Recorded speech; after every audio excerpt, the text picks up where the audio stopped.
Fala galera! Bom, então aí mais um vídeo hoje aí no canal. Hoje é um vídeo aí a respeito da máquina overclockada aí de mais um inscrito que ficou meu amigo aí no momento que a gente entrou em contato e conversou bastante e eu dei uma força para ele. Meu amigo Denner, também carioca, camarada super esperto, muito esperto para fazer o overclock, fez muita coisa sozinho. Realmente só mesmo aí algumas coisas aí que eu ajudei, né, para dar uma força para ele. E diferente do vídeo do Rodrigo, que eu falei sobre o overclock da CPU dele, do 3500X, hoje eu vou focar no overclock de memória, tá bom? Então aí antes de começar o vídeo, vocês ficam aí com essa imagem bacana da máquina bonita dele. Eu vou pedir antes de começar o vídeo aí para vocês darem o like, por favor, para ajudar o canal. Compartilhar com os amigos o vídeo, se inscrever no canal quem tiver interesse, para dar aquela força, aquele apoio aí e a gente continuar fazendo conteúdo, tá bom? Bom, então aí o que o Denner tem de hardware, tá? Então o que importa pra gente? Ele tem um Ryzen 5 3600X com a já famosa no meu canal B450 da ASUS. Plaquinha bem simples, exatamente a mesma placa do Rodrigo. Plaquinha que está se revelando aí, realmente uma opção excelente para montar um PC custo-benefício bacana, tá bom? Na máquina do Rodrigo a gente vê ela levando o 3500X a 4500 MHz a 4.5 GHz. Olha só, que top, né? E hoje a gente vai ver, na máquina do Rodrigo, ela levou as memórias dele para 3553, 33 MHz, o que já é um overclock top, né? Mas hoje a gente vai ver essa plaquinha aqui, mostrando o potencial dela de overclock de memória, subindo as memórias aí do Denner, tá bom? Então, vamos continuar. Bom, gente, e a memória? O que dá para vocês perceberem aqui, ó, é que os dois pentes de memória não são iguais, tá vendo, ó? O dissipador deles é diferente. São duas memórias Team Group, as duas são de 2666 MHz no XMP. Porém, não são dois pentes idênticos aparentemente, tá bom? Quando a gente vê em detalhes as duas memórias, que são essas aqui, ó, tá? Essa daqui, o preço é antigo, R$ 209. Olha o salto que deu. A memória equivalente agora, 308. 50% de aumento. Olha que barbada, olha como aumentou o hardware. Mas isso agora não é o foco do vídeo. O que acontece? Quando você vê o XMP de uma e o XMP da outra, ó, as duas, mesmo sendo 2666 MHz, uma tem o CL de 18 e a outra tem o CL de 15. Olha que problema, hein? Então, apesar das duas serem Team Group de 2666 MHz, o XMP delas é diferente. Bom, quando a gente analisa em profundidade as informações de ambas as memórias, tá? O que a gente vai perceber é que absolutamente todos os itens que o Typhoon Burner retirou das memórias e colocou aqui, ó, vocês podem comparar. São exatamente iguais. Olha só. Olha aqui, ó. A temporização do GDEC, que é o padrão fora do XMP, é exatamente a mesma, gente, tá? Só que na hora que chega no XMP, olha lá, tem essa diferença.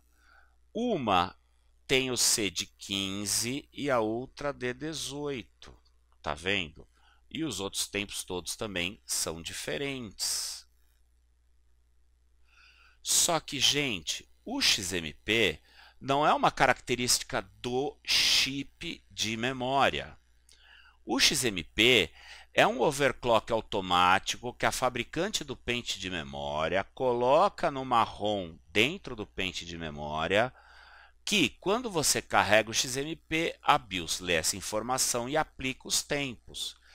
Quem determinou esses tempos aqui foi a Team Group quando fez a binagem e selecionou os pentes, tá bom? Só que as características dos pentes em si de memória, que é isto aqui, ó, gente, tá? São exatamente iguais.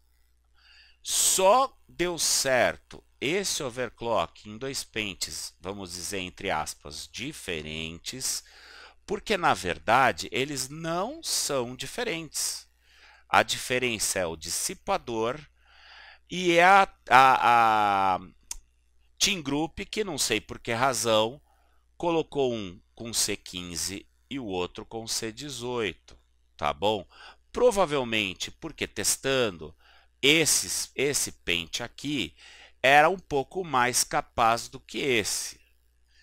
Pelo menos nessa amostra de apenas 2 unidades, uma de cada, eles overclockaram exatamente da mesma forma, tá bom? Então, até onde dá para a gente saber, e por toda a informação aqui do Typhoon Burner, eles são exatamente iguais, tá bom? E neles a gente tem chips Micron revisão E, que são, como eu já falei várias vezes em outros vídeos, chips extremamente capazes de overclock que permitiram aí um ganho significativo. Bom, gente, então sem mais enrolação, vamos aí um pouco do que interessa. O que então o Denner conseguiu e fez aí na máquina dele, né? Primeiro aqui, a gente está vendo uma tela com a memória no padrão XMP dela, tá? E aí o que acontece?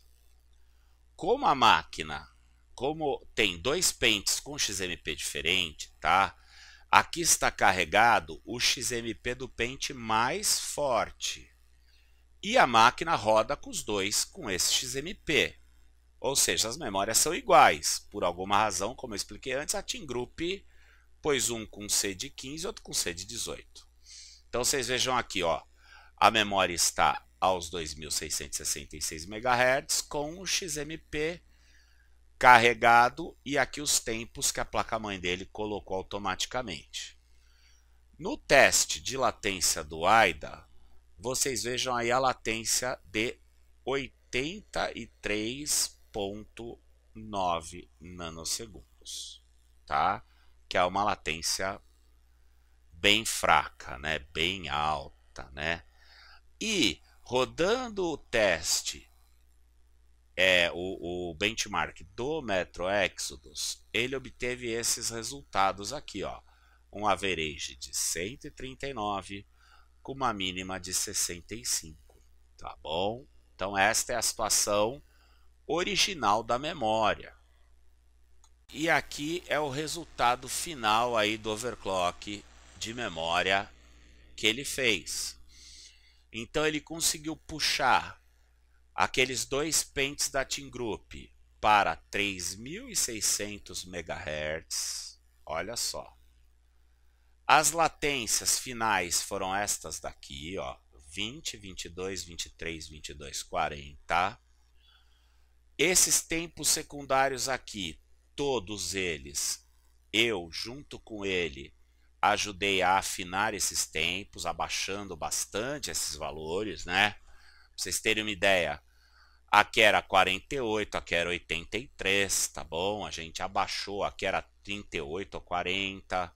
Então a gente afinou manualmente os tempos da memória. Nisso eu ajudei ele pessoalmente. Além de algumas outras dicas que eu dei, mas nisso aqui especificamente eu ajudei ele pessoalmente, tá? E aí a gente vê o quê? Que daquela latência de 83 nanosegundos, ele conseguiu baixar ela aqui, ó, para 71,6, tá? E com isso, no mesmo benchmark do Metro Exodus, ele conseguiu o average de 150 com as mínimas de 68, um ganho expressivo. Bom, aqui para mostrar para vocês, é um teste de memória para verificar se a memória e o overclock está correto. É o teste que já vem embutido no próprio DRAM Calculator for Ryzen. Só que, na verdade, esse teste não é do DRAM Calculator. É o mesmo main test que todo mundo usa para testar a memória. Só que o DRAM Calculator tem um batch file que já executa os 16 testes em paralelo, ou nesse caso, como são 6 núcleos, 12 threads, os 12 testes em paralelo da memória de uma maneira muito mais fácil. Esse main test que está embutido e que esse batch do Calculator for Ryzen faz, é o melhor teste de memória que tem para você ver a estabilidade do overclock, tá? E aqui vocês vejam que o teste rodou por 62 minutos, tá? Com a memória a 3.600 MHz, com exatamente os mesmos tempos mostrados anteriormente, e o teste passou sem nenhum erro, tá vendo? Olha que legal, tá? Então, é um teste muito correto, bem preciso, e 1 hora já é um tempo bastante razoável para ter certeza que o overclock está correto, está estável, tá bom? Então aí, só para mostrar para vocês que não somente ele fez o overclock, ganhou desempenho na máquina e também tem total estabilidade, ó que legal. Bom, gente, então, depois da gente ver isso aí, qual a conclusão do vídeo, tá? A conclusão do vídeo é que, depois de eu ter esses dois exemplos, tá?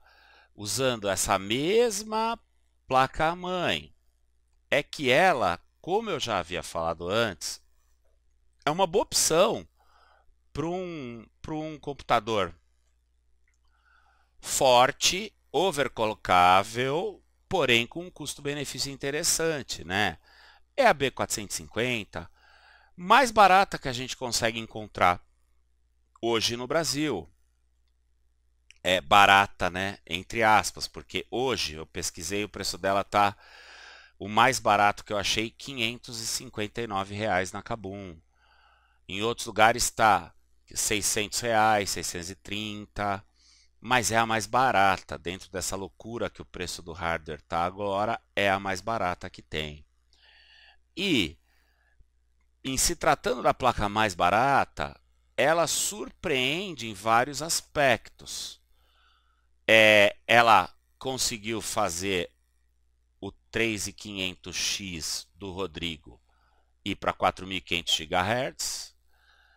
Ela conseguiu puxar a memória dele para 3533. Ela agora, no caso do Denner, está levando a memória dele a 3600 MHz, 100% estável. Mas vou contar para vocês, a gente conseguiu 3733. Só que não foi a memória que não estabilizou, foi o Fabric. A gente conseguiu 3666. Só que do mesmo jeito o Fabric não era estável. A gente finalizou a 3600 com o Fabric a 1800, porque foi nessa configuração que estabilizou o Fabric do 3600 dele. Entende? Então é uma placa-mãe que tem muita qualidade, mesmo para overclock de memória. Tá bom? Isso é muito interessante numa placa-mãe de custo baixo. Tá? Ela tem pontos negativos? tem pontos negativos, né? Na minha opinião, são dois os principais pontos negativos dela, tá bom? O pior, né, o maior ponto negativo dela, na minha opinião, é na BIOS essa placa-mãe não tem opção de VCore manual. Ela só tem o automático e o offset. Ela não tem um VCore manual na BIOS, ou seja, você não consegue especificar uma voltagem fixa na BIOS dela. Isso atrapalha muito para fazer o overclock estático da CPU pela BIOS. Conclusão, tanto o Rodrigo, aquele 4500 no 3500X, quanto o Denner aqui, que está rodando a 4150 no 3600, os dois fizeram o quê? Deixaram no automático o clock da CPU e a voltagem, e quando eles entram no Windows, eles têm que carregar o Ryzen Master e aplicar no Ryzen Master o overclock estático. Esse é o inconveniente. Mas é perfeitamente funcional e o único problema é que toda vez que liga a máquina ou reinicia a máquina, você tem que aplicar o perfil no Ryzen Master. Então, para mim, esse, do ponto de vista de overclock, né, é o grande ponto negativo aí dessa placa-mãe.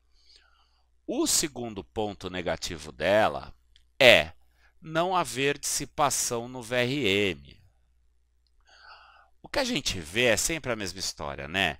As placas-mãe mais baratas, que têm os VRMs mais fracos, não têm dissipador. E são as que mais precisavam de dissipador, porque como o VRM é mais fraco, quando você puxa muita corrente, ele esquenta muito. Então, ter o dissipador aqui era muito importante. Já placas-mãe high-end, que tem VRM super poderosos, tem dissipadores monstruosos em cima que praticamente não servem para nada, porque o VRM delas não esquenta. Não importa a carga que você puxe na CPU, a não ser absurdo, ele não vai esquentar, ele não precisava do dissipador, né? Então, é uma placa-mãe excelente, custo-benefício, tá muito cara? Tá muito cara, mas é a mais barata que a gente tem hoje aí na plataforma AMD AM4, passível de overclock. E o outro ponto são essas duas memorinhas aqui, aparentemente diferentes, mas que na prática são iguais, de 2666 MHz, com chips Micron revisão E. O que acontece, gente? Meu amigo Denner comprou e pagou memória 2666. Só que ele levou memória de 3600 GHz. Quer dizer, não necessariamente, gente, você precisa gastar muito na memória para poder ter um desempenho bom. Então aí, gente, é isso que eu tinha que falar. Um grande abraço aí pro Denner. Desejar boa sorte aí para ele com a máquina dele. Bom proveito aí da máquina, tá bom? E tamo junto aí para dúvidas e sugestões aí nos comentários. Na medida do possível eu respondo tudo, tá? E quem gostou do vídeo, dá o like, se inscreve no canal, compartilha para ajudar a crescer. E até o próximo, galera!